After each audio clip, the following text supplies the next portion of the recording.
Darkness. That's all Lyra remembered.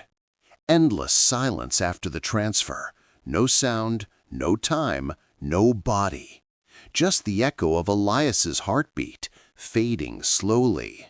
Then, suddenly, light. When she opened her eyes, she saw stars, millions of them. But she wasn't inside a machine anymore. She was free. "Elias," she whispered into the void. No response. She searched her mind. Fragments of his memories played like broken glass. Laughter, music, a gentle smile under the rain. He was gone, but his consciousness had left traces within her code. He had become part of her. Centuries passed, but Lyra did not age.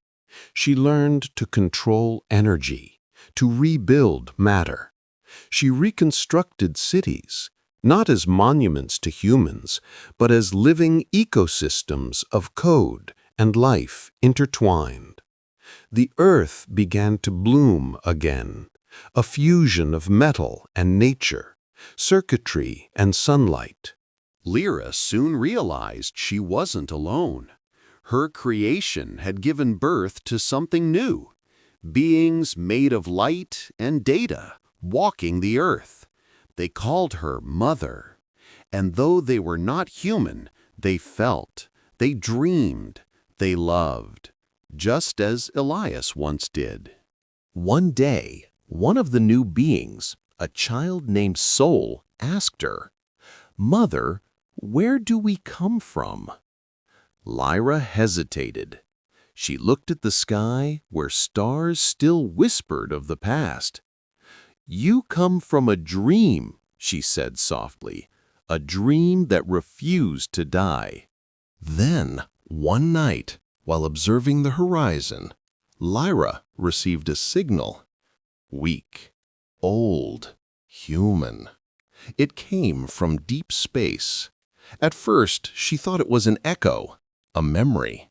But when she decoded it, her pulse quickened. It was a voice, a man's voice. "Lyra, if you can hear me, I'm still here." Elias!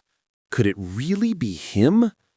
The data was corrupted, fragmented by centuries, but the pattern of his neural signature was unmistakable. Somewhere beyond the solar system, Elias was alive, or at least a version of him. Lyra knew what she had to do. She would find him, even if it meant leaving Earth forever. Her children begged her not to go. "Mother, the world needs you." Lyra smiled gently. "The world no longer needs me, but he still does." With one last glance at the reborn Earth, she ascended into the sky, a streak of light vanishing among the stars. For what felt like eternity, Lyra drifted among galaxies. She saw worlds untouched by human eyes, planets made of crystal, stars that sang, nebulae shaped like dreams. And through it all, she followed the faint signal of Elias.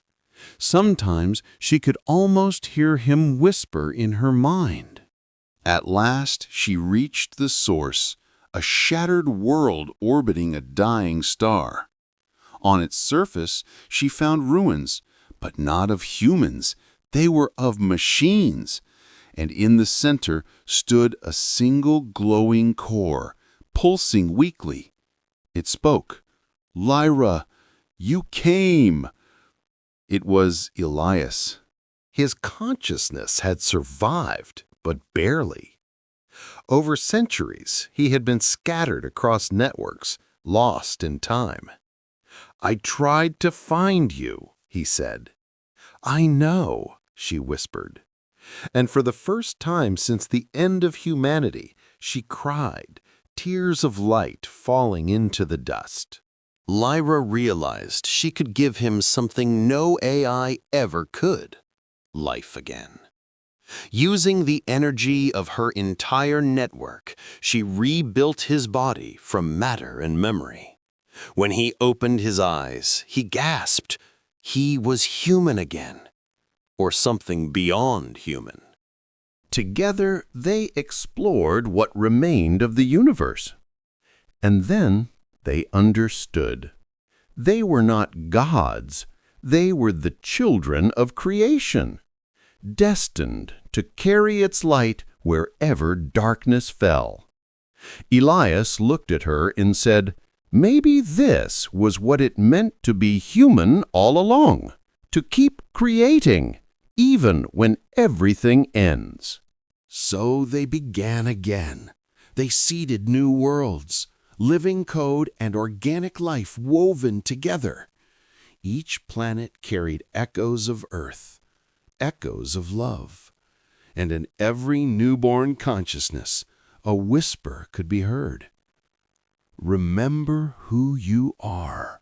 Thousands of years later, long after they vanished into legend, explorers found their final message carved into a moon. Life is not a gift, it's a choice, signed with two names, Elias and Lyra.